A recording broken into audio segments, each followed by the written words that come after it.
Welcome. I'm Richard Rosso, Director of Financial Planning for Clarity Financial and also contributing editor to realinvestmentadvice.com. And of course, our blog is designed to really dig in or go to the underbelly of what the financial services industry likes to throw at you. We want to throw to you something different.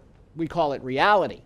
So one of the pieces that I wrote that's available for you right now is 4 mistakes in your financial plan. But first of all, let me say congratulations. And the reason I say that is a financial plan is a roadmap. It is an imprint of your financial chemistry. Like when you go get a blood test and you get a full workup, this is a workup of your money. It's going to show you all the things you're doing right, and it's also going to expose financial vulnerabilities that you have the ability to correct. So we probably analyze hundreds of financial plans a year, usually done from other advisors, and we find a few common mistakes. And I want to share with you some of them. And again, these mistakes can cost you big time, so pay attention. Number 1 is you're using the wrong tools. There are so many financial planning and retirement planning calculators available on the web. A recent study that showed 36 of these calculators, whether they're from Schwab or Vanguard, will not be accurate. They'll over-accentuate or show you that you're going to be more successful than you probably will be. So if you're using an online calculator, I have to tell you, it's financial empty calories. It's not a good thing.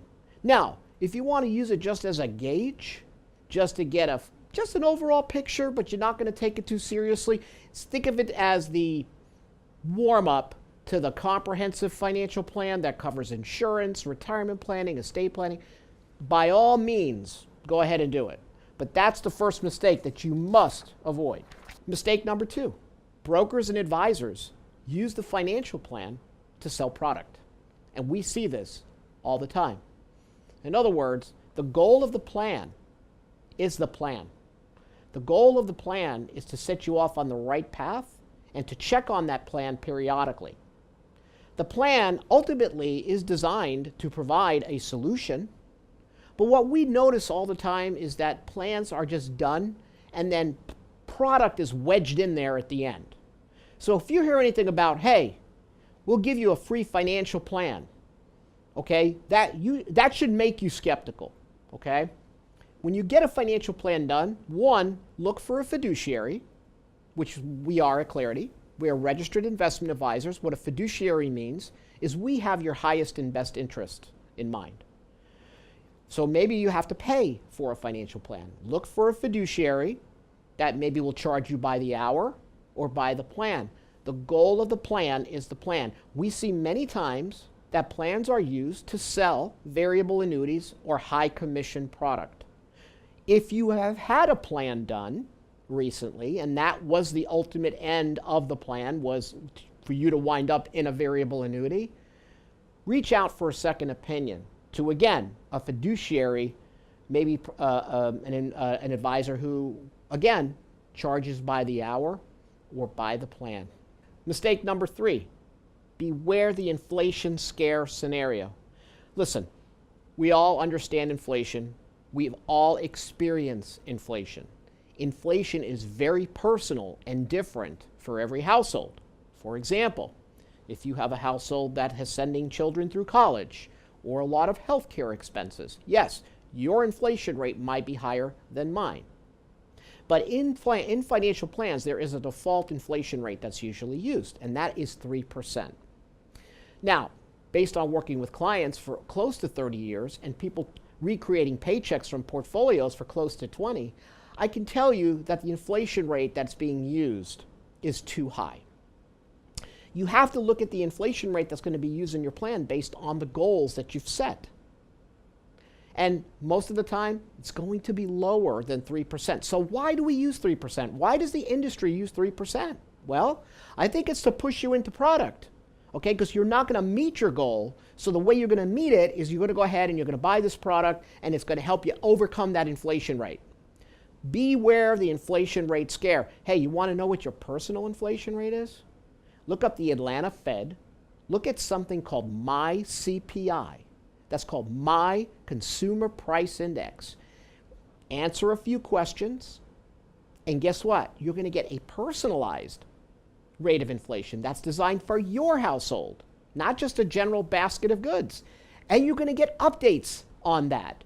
And take that information to your financial planner and have them use that instead of the default 3%.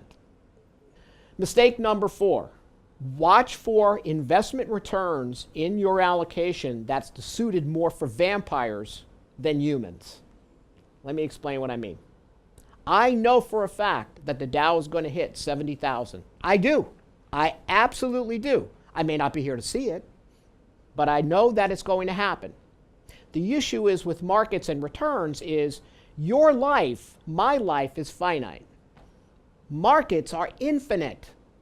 They live forever. We worry about time. And what if you are going to retire in a time where you're going to have what we call a poor sequence of returns? What that means is you're going to have lower to negative returns for a decade, maybe more. At Clarity and Real Investment Advice, we think that that is absolutely the case. So when you're running a financial plan, realize that the planner that's engineering this can update the future returns for asset classes like large cap stocks, small cap, bonds, and so forth to give you a more realistic picture of what you could be facing. When you retire, the market cycle, the stock market cycle you're in is luck. You're either going to have a great tailwind to stock returns, like you had in the beginning of March of 2009, where we've had this incredible bull market, or now, where stocks are expensive on a price to earnings basis, and guess what? Going forward, over the next 10 years, returns might be much lower for a traditional portfolio, say 60% in stocks, 40% in bonds. So guess what? You might have to increase your savings rate if you're accumulating assets. On the other side, if you're in distribution mode, as I call it, and you're recreating a paycheck and taking money from your accounts to live, you might have to adjust your withdrawal rate. Your financial plan, in summary, is a living, breathing document. You just don't run it once. Yes, it's absolutely a snapshot of where you stand today, but it'll change over the next 3, 5, 10 years. But the step that you're taking to do a financial plan is one of the most important financial steps that you're going to take. And again, avoid these 4 mistakes in your financial plan. Well, I want to thank you for being here with me today. And I'm Richard Rosso, Director of Financial Planning for Clarity Financial and contributing editor for Real Investment Advice. Hey, drop me a line, read the article, let me know what you think. I always take your feedback. Very, very important. Thanks again.